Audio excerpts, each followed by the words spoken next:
E aí pessoal, tranquilo, beleza? Espero que estejam todos muito bem. Hoje temos um comparativo de peso Ryzen 5 5600 versus Ryzen 5 5600 GT, ambos aliados à poderosa placa de vídeo RX 780 XT. Será que vamos ter bastante diferença entre esses dois processadores? Um tem um clock mais alto e o outro tem um cache L3 maior. Testamos 15 games para ver a diferença entre eles. Deixem o seu like e se inscreva no canal para não perder nenhum de nossos conteúdo, e vamos lá para o vídeo. Pancada utilizada para fazer os testes: placa-mãe B550M Aorus Elite, placa de vídeo RX 780 XT, memórias 2x16 a 3200 MHz, SSD de 1 TB, fonte de alimentação GX 1050 watts, sistema de resfriamento Watercooler H100 RGB, sistema operacional Windows 11 23H2.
Has been planted.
Área alvo marcada. Fogo liberado.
Os a caçada identificados. Fogo liberado.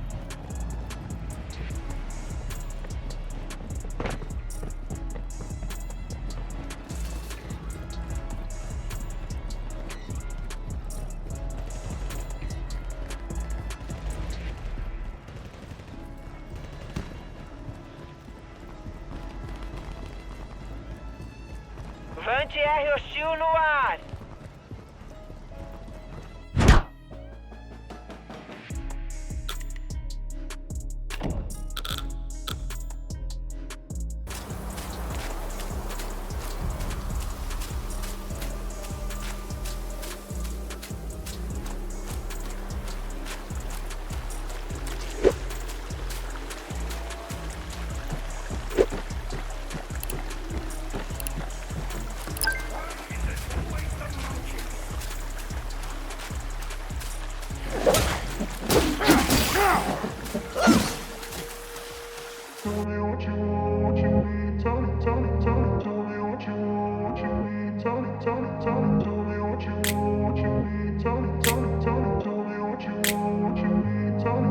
I grew up in a place where they told you what to chase, told you how to run the race.